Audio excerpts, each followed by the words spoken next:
Hey what's up, welcome back to our channel guys. Pulsar ఫ్యామిలీలోకి అయితే బజాజ్ అయితే మళ్ళీ కొత్త బైక్ అయితే లాంచ్ చేసింది, పల్సర్ N150. సో రీసెంట్గా లాస్ట్ ఇయర్ చూసుకున్నట్టయితే మనకు రెగ్యులర్ పల్సర్ ఏదైతే ఉంటుందో 150cc దాన్ని అయితే కొద్ది రోజులు డిస్కంటిన్యూ చేసే ప్రొడక్షన్ P150 అయితే లాంచ్ చేస్తారు. సో సేమ్ డిజైన్ అయితే ఉంటుంది. ఆ P150 అనేది గట్టిగా మీకు 6 months కూడా మార్కెట్లో ఉండలేదు. సో సేల్స్ అంతగా లేదు, అట్లాగే పబ్లిక్ నుంచి అంత మంచి రెస్పాన్స్ లేనందువలన P150 అనేది ఇప్పుడు డిస్కంటిన్యూ అయితే చేశారు. సో ఎక్కడ మీకు ఓల్డ్ స్టాక్ తప్పితే ఇప్పుడైతే ప్రొడక్షన్ అయితే లేదు P150. దాన్ని అయితే ఎవరైనా తీసుకోవాలనుకున్నా కూడా తీసుకోవద్దు ప్రజెంట్. అండ్ ఈ కోవకి చెందిందే ఈ బజాజ్ పల్సర్ N150 అని కొత్తగా లాంచ్ చేశారు. N160 అని ఇంకొక బైక్ ఉంది, ఆ బైక్ అది సక్సెస్ఫుల్ మోడల్. బట్ ఈ N150 అనేది మార్కెట్లో రీసెంట్గా అయితే వచ్చింది. దీని ఆన్ రోడ్ ప్రైస్ ఎంత, ఇది కూడా సక్సెస్ అవుద్దా లేదా, ఒకవేళ తీసుకోవచ్చా లేదా, ఈ వీడియోలో అయితే కంప్లీట్గా దీని గురించి అయితే మాట్లాడదాం. సో ఫస్ట్ పల్సర్ N150 చూసుకున్నట్టయితే మీకు ఫ్రంట్ మీకు చూడడానికి సేమ్ మీకు ఏదైతే ఇంతకుముందు N160 P150 ఉన్నదో సేమ్ అదే డిజైన్ అయితే వస్తాయి. ప్రొజెక్టర్ లైట్స్ లాగా రెండు ఉంటాయి. అండ్ చూడడానికి ఒక మీకు MT-15 ఫ్రంట్ మీకు ఎట్లా ఉంటుందో సేమ్ అదే డిజైన్ అయితే ఉంటుంది ఫ్రంట్ మీకు. అండ్ దీంట్లో బ్యాక్ సైడ్ చూసుకుంటే మీకు LED లైట్స్ ఇచ్చుంటారు, టెయిల్ ల్యాంప్ కూడా చూడడానికి కింద కొంచెం డౌన్ కనిపిస్తుంది. మీకు బైక్స్ అనేటివి ఏంటంటే స్పోర్ట్స్ మోడల్లో బ్యాక్ సైడ్ అనేది కొద్దిగా అప్గా ఉంటే కొద్దిగా లుకింగ్ అనేది బాగుంటుంది, బట్ ఇది కొద్దిగా డౌన్గా అయితే ఉంది. అండ్ కమింగ్ టు దీని స్పెక్స్ విషయానికి వస్తే ఫస్ట్ మనం పల్సర్ N150లో ఇది మీకు ఫ్రంట్ మీకు 260mm సింగిల్ ఛానల్ ABS అయితే వస్తుంది. అండ్ బ్యాక్ సైడ్ మీకు డిస్క్ మోడల్ కూడా ఉంది, దాని ప్రైస్ అనేది కొద్దిగా ఎక్కువ ఉంటుంది. మీరు చూసేది మాత్రం ఇప్పుడు single disc variant with ABS అనమాట. And 130mm rear drum brake అయితే ఉంటుంది.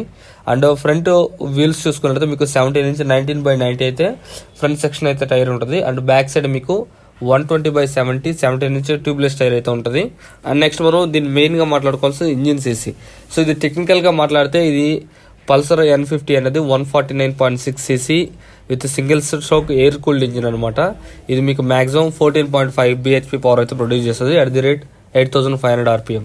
నా టార్క్ విషయానికి వస్తే 13.5 Nm టార్క్ అయితే ప్రొడ్యూస్ చేస్తుంది అట్ ది రేట్ 6000 RPM అయితే మీకు పవర్ అండ్ టార్క్స్ అనేది ఫిగర్స్ అనేవి కూడా చాలా బాగానే ఉన్నాయి. నెక్స్ట్ మనం దీన్ని మెయిన్గా మాట్లాడుకోవాలి, దీంట్లో స్పెషల్ ఏంటి.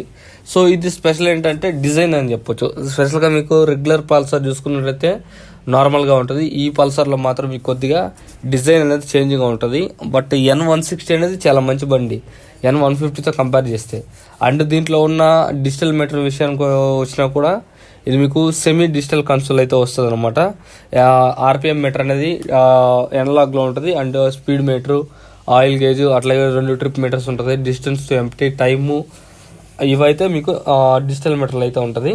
సో చాలా బాగుంటుంది. And back side front side మీరు చూసుకున్నట్లయితే బ్యాక్ సైడ్ వ్యూ కంటే మీకు ఫ్రంట్ సైడ్ వ్యూ అనేది చాలా బాగా అట్రాక్టివ్గా ఉంటుంది N150లో.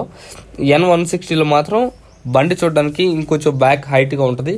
సో అది చాలా బాగుంటుంది. మీకు పల్సర్ NS సిరీస్లో 160 ఏదైతే ఉంటుందో దానికి కాంపిటీషన్కి N160 అనేది చాలా బాగుంటుంది.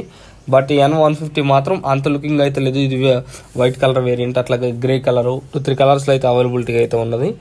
సో ఇక ఫైనల్ విషయానికి వస్తే ఈ బైక్ ఎవరు తీసుకోవచ్చు. సో ఈ పల్సర్ N150 అనేది ఎవరు తీసుకోవచ్చు ఎక్కువగా దీని టార్గెట్ వచ్చేసరికి youth. So regular standard Pulsar ఎవరైతే చూసి సేమ్ డిజైన్ కొద్దిగా బోరింగ్గా ఫీల్ అయి ఉంటారో, నాకు 150cc ఇంకొంచెం స్పోర్టీ లుక్తో కావాలనుకుంటారో వాళ్ళైతే అట్రాక్ట్ అవుతారు ఈ ఫస్ట్ బైక్ చూడంగానే. సో గుర్తుపెట్టుకోండి, ఈ బైక్ అయితే మార్కెట్లో అయితే ఎక్కువ ఉండదు, రీసేల్ వాల్యూ కూడా ఫ్యూచర్లో అంతగా ఉండదు. సో నేను ఎందుకు చెప్తున్నా అంటే ఈ P150 కూడా సేమ్ స్పెక్స్ అయితే కొద్దిగా బ్యాక్ సైడ్ డిజైన్ మార్చి అయితే తీసుకొచ్చారు. గట్టిగా 6 months కూడా కాలేదు. మీరు P150 ఎంతమంది కొన్నారు లేదా ఎంతమంది వాడుతున్నారు కింద కామెంట్ సెక్షన్లో తెలపండి. సో ఈ N150 కూడా మార్కెట్లో అంత మంచి రెస్పాన్స్ అయితే సేల్స్ కూడా లేవని వీళ్ళు డీలర్స్ అయితే చెప్తున్నారు. సో దీన్ని అయితే అవాయిడ్ చేయడమే మంచిది. దీనికంటే మీకు రెగ్యులర్ పల్సర్ అయితే తీసుకోవచ్చు 150cc. దానికి ఇంకా మీకు ప్రైస్ అనేది చాలా తక్కువ పడుతుంది దీంతో అయితే కంపేర్ చేసుకుంటే. ఈ పల్సర్ N150 ప్రైస్ చూసుకున్నట్లయితే మీకు ఆన్ రోడ్ 1,49,000 రూపీస్ అయితే ఉంది నేను వీడియో రికార్డ్ చేసే ముందు. సో ఇప్పుడు లేటెస్ట్ ప్రైస్ చూసుకున్నట్లయితే ఒక 1,000 లేదా 1,500 అనేది స్లైట్లీ ఇంక్రీజ్ అయి ఉంటుంది. ఒకసారి అయితే మీ నియరెస్ట్ బజాజ్ షోరూమ్ని అయితే కాంటాక్ట్ అయితే అవ్వండి. అండ్ ఇది చాలా బాగుంది. ఇది నిజంగా బ్రదర్ అంత ఫ్రాంక్గా చెప్తుంది ఇది వేస్ట్ అంటే. సో వేస్ట్ అయితే కాదు, పర్ఫార్మెన్స్ పరంగా డీసెంట్గా ఉంటుంది. మీరు డే టు డే కంప్యూటర్ బైక్లో కూడా యూజ్ చేసుకోవచ్చు. బట్ మీకు లాంగ్ టర్మ్లో ఏదైతే ఉందో కొద్దిగా మీకు ప్యానల్ సపోర్ట్ కానీ లేదంటే కొద్దిగా రీసేల్ వాల్యూ ఎవరన్నా బైక్ చేంజ్ చేసుకోవాలనుకుంటారు తొందరగా అటువంటి వాళ్ళకి మాత్రం అయితే సెట్ కాదు. మార్కెట్లో అయితే ఎక్కువ రోజులు ఉండదు, ఖచ్చితంగా ఫెయిల్యూర్ మోడల్ అయితే అవుతుంది. దీనికి కారణం ఏంటంటే మెయిన్ డిజైన్.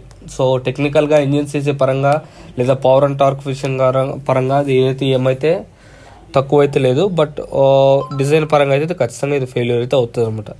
సో ఈ బైక్ అయితే తీసుకోవచ్చు. దీనికంటే మీకు బెటర్ కాన్ఫిగరేషన్ N160 అయితే ఉంది, దాని అయితే బై చేయండి.